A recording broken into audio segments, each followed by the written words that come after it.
So we live in a world where you're considered naive if you aren't buying into this great delusion. We might even be regarded as naive if we choose our mental health over being worried and scared about all the scary things that might happen. Now, I was accused of this by a particularly anxious family member of mine who said that I should be worried and scared about the post-election future. Now, this is controversial. But this is a delusion that's propagated by all the fearmongers in politics, the media, and social media. And sadly, even our friends and family have often fallen victims to this and may try to push it on us. So this is not going to be a political video. This is addressing the anxiety and all the associated thoughts that we can experience on a very deeply personal level and how it grows like a contagion to form a very powerful collective delusion. As most of you know, in the U.S., we recently wrapped up the election season. No matter what side of the fence you're on, you might be experiencing some form of anxiety about the future. And I know some people are going to disagree with me, and that's totally fine, but we must remember that this future is coming out of the imagination and the contagious beliefs that we have been infected by. Our fragile mental health is getting worse, the more steeped in the delusion that we are. Now, if you're unfamiliar with my channel, I often talk about mindfulness and freedom from the problems our mind sometimes causes us. That is the only evidence that comes into play in today's discussion. Political and social arguments are irrelevant in this context. Today, we're going to examine breaking free from this cycle. We're going to talk about stepping out of the dark shadow of fear and reclaiming peace and well-being. I'm Jess, and you are watching Living Free. So let's start with a general discussion of anxiety and where does it come from. I talked about the scientific origins of it in my last video, but we're going to approach it today a little bit different. The definition of anxiety is an abnormal and overwhelming sense of fear, often marked by physical signs and caused by doubt concerning the reality and the nature of a threat, and by the self-doubt about one's capacity to cope with it. So when we're uncertain about an outcome, we can sometimes develop the symptoms of anxiety, and it can be your everyday normal anxiety, or it can be that crippling anxiety that leans toward the side of disorder. Regular anxiety can be helpful as we navigate everyday life. It kicks us in the butt to get to work on time, to make a scheduled flight, or to pick up the kids from school. Whatever it is, it gives us motivation and a satisfying sense of duty to fulfill our responsibilities. But today we're focusing on the kind of anxiety that's causing problems for us, the kind that keeps our mental wheels spinning, the kind that keeps us ruminating about all the imagined scary outcomes. It comes from thoughts revisited over and over again. It comes from the fear-mongering media that convinces you that your life is in danger. It keeps you trapped in the fear story, in an altered sense of reality. Now, there is no amount of anxiety and worry that is going to affect an outcome, period. Being level-headed and rational has a lot more influence on a productive outcome than anything else. The way some people are protesting on social media shows just how strong this mental delusion is. The fear story is in full effect and is hiding a sense of reality from so many of us. So many people are trapped in their fear story, thinking it's going to shield and protect them when it's doing just the opposite. This delusion becomes more powerful as more and more people collude with it. As we look at it from this standpoint, we can see just how unhelpful this kind of anxiety is, not only to the individual, but to society. We need to stop believing in and ruminating about imagined potentials that threaten to hurt us. And we need to stop insisting that other people share in our fear. The feeling of control we have in our fear story is pure illusion. There is no control there. The only real control we have is when we consciously disengage from the rhetoric. The reason we are so stuck in our fear story is because our minds, well, they naturally have a need to know. When we don't have all the answers, we make up the details. We fill in the blanks. We invent a future outcome that exists only in our heads. The blanks are filled in with the worst case outcomes, the worst possible scenarios, and that just seems to fuel the story. So because we are reinforcing these anxious thoughts over and over again, they're creating a pattern, they're creating a habit. And after a while, we seem to develop a very pessimistic view of the world. It creates a cognitive distortion. You are believing in an altered version of reality.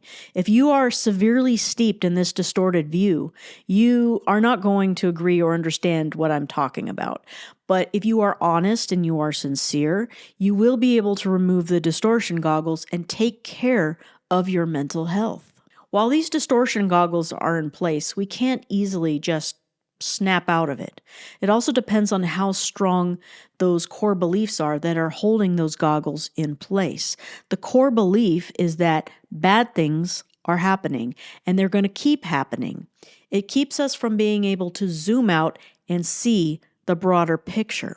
So at its root, the problems begin with us.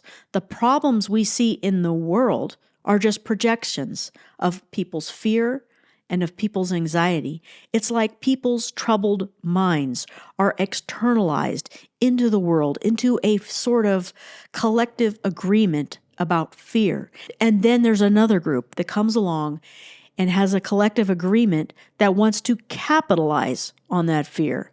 It's not sane at all.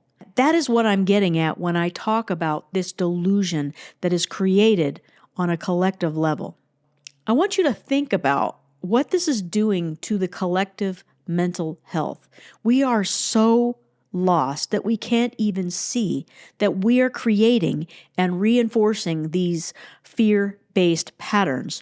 What we experience in the world is simply a manifestation of this fear in this sense of separation that people are feeling inside. We are completely exhausted in this constant state of anger and self-righteousness and hypervigilance. All of this comes out of the contagion of irrational fear. We are always ready to defend our feelings, to keep from feeling vulnerable and exposed. So then how can we start to see through this distortion? I would suggest, and it should come to no surprise for those of you who watch this channel regularly, is a practice of mindful awareness, which takes us out of the timeline of the thoughts. It takes us out of the distortion of the fear story. We return attention to the body. We return attention to the breath. Be where your feet are, as the saying goes. Breathe intently into every part of your body. Breathe into every area of tension and contraction. We are no longer in the story. We are disentangling. There is no fear in the immediate now. In this breath, just sensing, just being. No more wheel spinning. No more overwhelm. No more past and future. Just this. This is how we are going to give our nervous system what it needs to calm us down. With practice, we can sense these contractions and we can let them release one by one.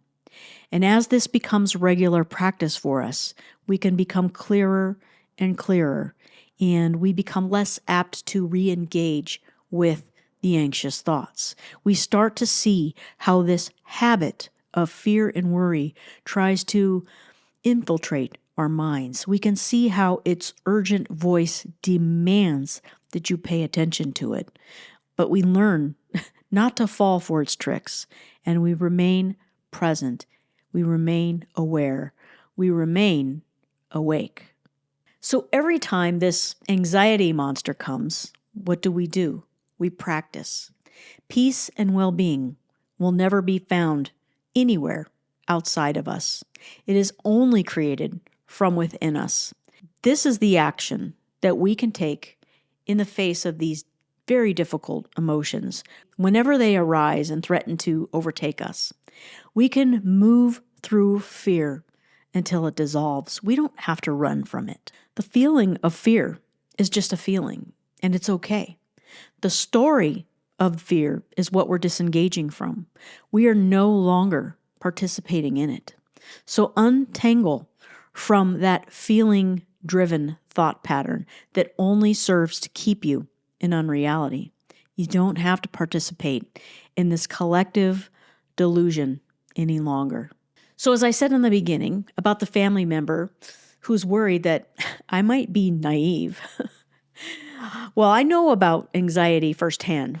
Just like everyone, though, I am susceptible to it. If you've been watching for a while, you know I struggled with alcohol addiction for several years.